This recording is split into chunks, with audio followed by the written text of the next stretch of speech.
City of New York only had about 250,000 addicts at the time.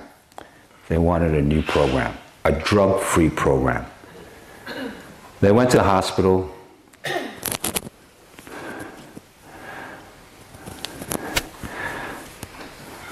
Different hospital, Manhattan General in New York City. They were looking for addicts to start this program. I was lying in bed the 7th time. My pajamas were ironed. I knew how to do it now. My pajamas were ironed, my bed was perfect. On the side, I had all my cigarettes. I was a professional patient. I would take my cigarettes and throw them on the floor because I knew the attendants would come by and clean them. People from Phoenix, South were gathered together from different programs to make Phoenix House. A place called Seminar01, California, Daytop, Puerto Rican programs. They brought them all together. The city of New York wanted to do something. So they said, we're going to start a drug-free program. We need to find drug addicts who are clean. And I happened to be in this hospital, and they came walking in. Ties on, briefcases. And I remember when I saw them walking in, I said to myself, the man is here. The man is the police. The police is here, you know? And they called a meeting, and they said, we're ex-addicts. I said, everybody in the hospital, oh, this is bullshit, man. These guys can't be ex-addicts. I've never seen anybody looking so good as an ex-addict. They spent about 6 months with us in the hospital, convincing us to start a new program. They lied to me. They said if you join the program, you'll become an addiction therapist. We will take away your jail history, and you get a job working for the city. And all of us said, right on, that's what I want. They didn't say it'll take about 3 years to get there. They just gave us this big carrot. You'll become an addiction specialist. That's what I want, that's what I want. We all joined the program because we were clean. That was one of the criteria. They take us to this jail, ex-jail.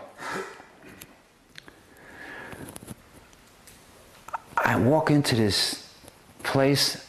It used to be a jail, now it's empty, and now they want to make a Phoenix House out of it. I remember 31 of us from this hospital. We get there, you open the door, and what do you see? Rows and rows and rows of triple beds. All the way down, all the way down. I remember a truck arrived, and they said, if you want some food, you have to empty the truck. I remember looking at my friends, what? What the fuck is this? In the hospital, they provide everything. Now we have to empty the truck? And they were very clear, if you don't want to empty the truck, you don't eat. I said, oh shit. So we emptied the truck. We managed to make some soup. And we're all talking, I'm getting out of here. I said, yeah, I'm getting out of here too, man. This is not a hospital, man. They want us to work. They want us to work. I couldn't believe this. After emptying the truck, I remember we were exhausted. We've never done so much work in our life, man. And we had already made a plot. As soon as the ferry comes, we're catching the ferry. They were so clever. They stopped the ferry. They said, if you want to sleep, go find yourself a bed down there. Rows and rows, 3-deckers, not 2-deckers, 3-deckers, close, so that they could fit all the people from jail in there. We got mattresses, we put them on the floor, the 31 of us. Around 12 o'clock at night, we're all exhausted, we have a plan. If that fucking ferry ever comes again, we're on. I had a director at the time, his name was Victor Biondo, ex-mafioso. He got shot in the leg, so when he walked, he had this little limp. And the city of New York had hired him because of his experience to work with us and start this new program. 12 o'clock, we're lying there, exhausted. Victor comes walking in, clapping his hands. All right, everybody up, everybody up. We're gonna have a marathon. I looked at my friend and said, these people are crazy. They want us to run around the island. You know, marathon for me was almost like running. I said, they're absolutely crazy, man. They bring us into a room, peanut butter and jelly sandwiches, and coffee in one corner. And in this room, they start confronting us over and over and over. And I've never seen anything like that. People from Seminar01 and Daytop, very clever. Anything you said, they turn it right around and say, bullshit. I had become a professional addict. I knew how to talk to a psychiatrist. I would give a psychiatrist whatever he wanted to hear and blow smoke up his ass. If it was a psychoanalyst, and I'd tell him about juicy dreams about my mother and watch him go, oh really, you know. I knew exactly how to say exactly what, all the professionals. Social workers, I grew up in a mixed neighborhood. I don't know whether I'm white, brown, Spanish. I'm really in trouble. You know, I'm a miss. And the social worker would say, oh, don't worry. Everybody I knew how to talk to. But these people scared me. I was so scared. I never saw a therapist involved. It was always, you are a test tube. And we look at you, we don't want to get contaminated kind of thing. These guys, I was watching them. They were screaming at people. And at one point, they were telling their life histories. And I thought, this is too much.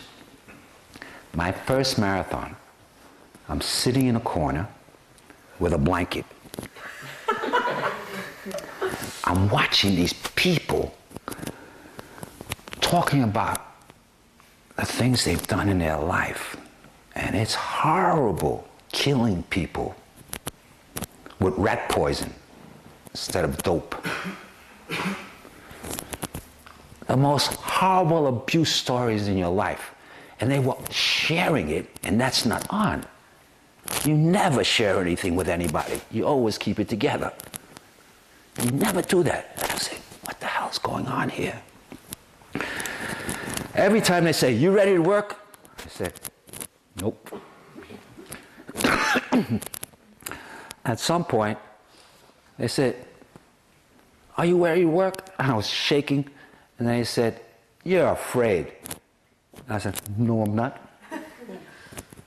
Victor had his eye on me for the whole marathon. At the end of the marathon, all these guys that had shared their most horrible life experiences were crying and hugging. And I just never saw anything like that, this kind of involvement. And I remember at the end, I decided, I'm getting out of here. All the people in the middle, all the therapists crying together, hugging. And I started to sneak my way out of the room, thinking nobody saw me. And just as I get to the door, I look up and there's Victor. And he grabs me. He's Italian. And he goes whack against my face. And then he pinches my cheek. And he says, hey, Goomba, if you stay, I'll give you everything I know. And then I just cried. I cried, and he hugged me. Then he brought me to the rest of the group. I felt like a real misfit. I thought, I really don't want to have anything to do with this. This is too much. You know, I don't mind talking, but emotionally, I don't like that. And it was because of him that I'm here today. I was out. I was going back to New York City, and I wasn't getting involved in this madness of people crying and yelling and screaming at you because of what you've done and what you haven't done. People talking about guilt and what they've done. And it was Victor. He knew that if I sat in a corner and I boiled for 48 hours. Something was just as important as me being involved.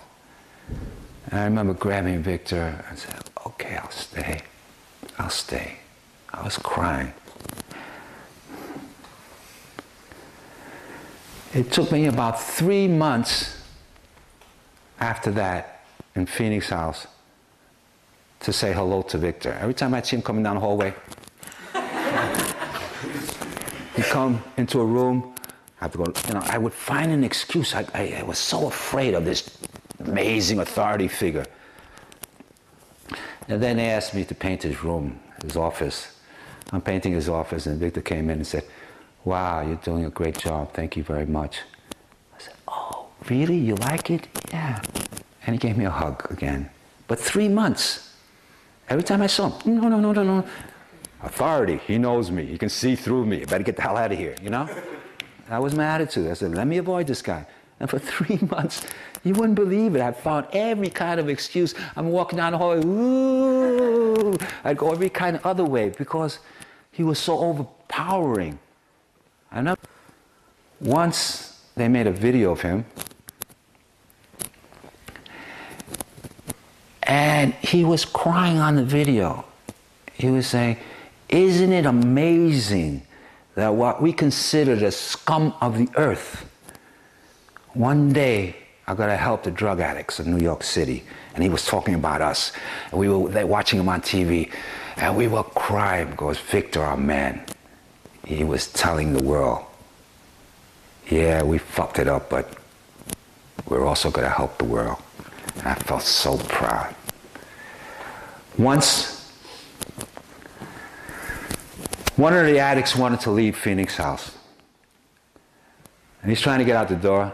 And Victor says, if you want to leave, I want my teeth. And the guy said, upper plate, lower plate? He said, the city of New York gave me these teeth. He said, bullshit, they're my teeth. If you want to leave, I want both plates, up and down, or else you can't go. The guy stayed. I said, what an approach.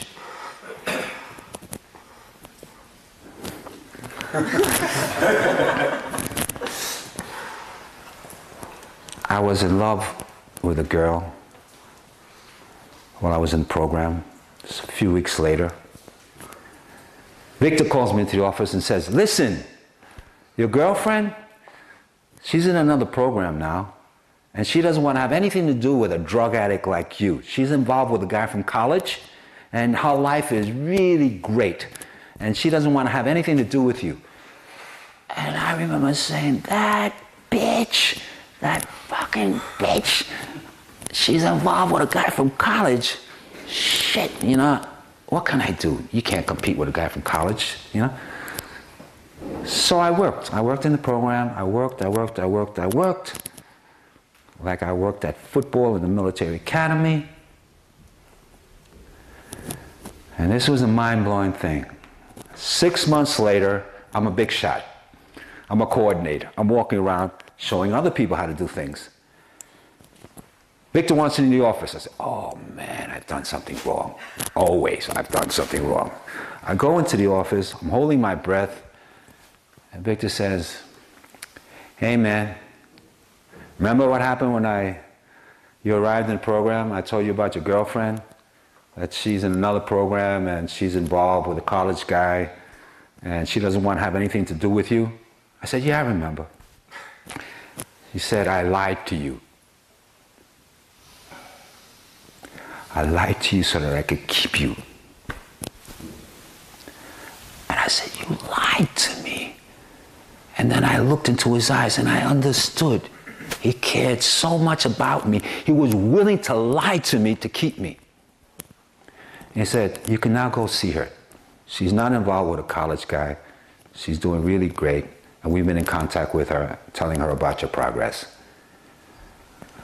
Once again, I just broke down. I said, nobody in my life has ever cared about me that much, that's willing to lie to me just to get me to the next step. Nobody. One of the guys made it out of the community. He left. Victor comes on and says, where's so-and-so? He left. And you could see he was enraged. He said, you, get a car and bring his ass back.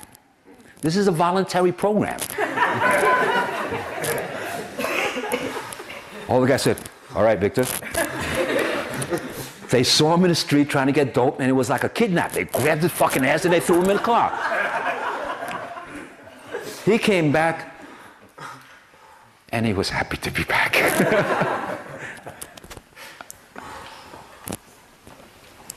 That's not conventional therapy. It's not conventional therapy. Lying to you, demanding teeth back, kidnapping people from the street. That's not conventional. How about this one? Oh yeah? You junkie motherfucker? Shave his head. How about that one for a therapeutic approach? They would shave your head. You know why? We all thought it was a therapeutic technique. It was only to work on your image because they knew you would not walk out in the street with a bald head. That's all it was. We were saying, this is deep shit, man. I wonder what this is about, psychological. It was only to keep you there so that they could work with you for a little while longer. I was always so touched with this unconventional way of working, this involvement. The place where this island was, it had this special area called Potter's Field, where all the people in New York City that don't have families, they bury them and they stack up the coffins. They have big bulldozers. One day Victor calls a general meeting. Everybody has to be there when there's a general meeting. He says, follow me. We all stand up, we all follow him. We're like little kids walking. He takes us to Potter's Field. We're all standing there, and he says, see that coffin? That's your brother.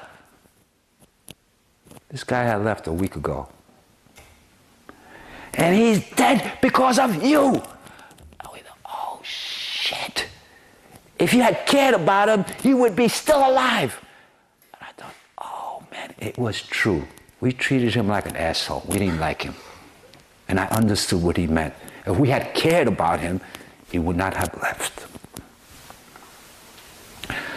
What a lesson. We're looking at this coffin, and it's this guy that we knew.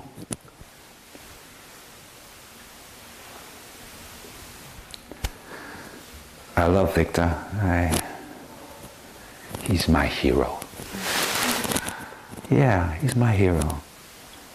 I've never seen anybody care so much the way he did, willing to use anything to get you to the next step.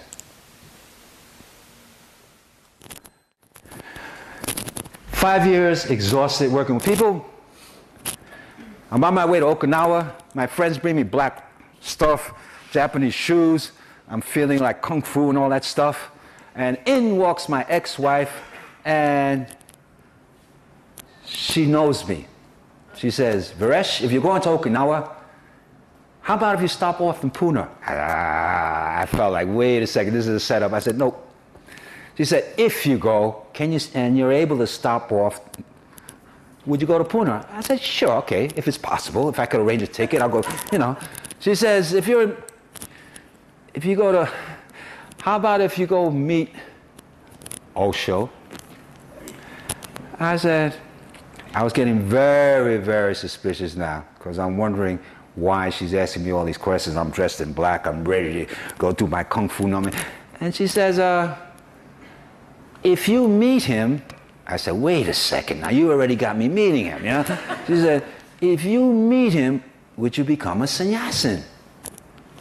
And then I went all the way back. I said, if on my way to Okinawa, I can stop off in India, and if I'm in India, I can go to Pune, and if I can see Osho, and if he asks me to become a sannyasin, maybe I'll do it.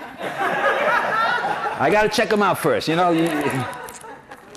And then she got me. She says, well, then do it now. And she screamed at me. And I heard this big no.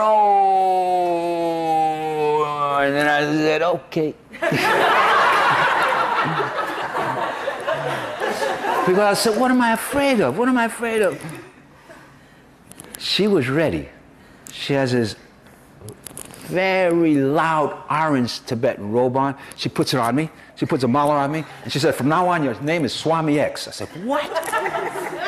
I'm standing in the middle of London trying to catch a cab. This Tibetan robe is moving. I don't understand why nobody stops, man, you know? And I said, I got to go to India. I got to go see this guy. I got to go check him out, see if this is really what I want to do. I arrive. There's 12 people there in Darshad, 12 people. I'm sitting in the back, and I'm checking him out, checking him out. And he says, come forward. I come forward, and he says, what's your name? And I said to myself, oh, shit, I travel all the way here. He gives me a name, and he doesn't know who I am. So I said, my name is Anand Anant. That's what you gave me as a name. And I'm Spanish, and I can't pronounce it. It sounds like Anand, Anant, Anant. And I was so nervous. And he starts to laugh. And then he says, can you pronounce Veeresh? I thought, oh, shit, that's worse than Anant. I want a name like Shiva. And he, Veeresh. And then he says, Veeresh is one of the many names for Shiva. And he hooked me. That's when I got hooked.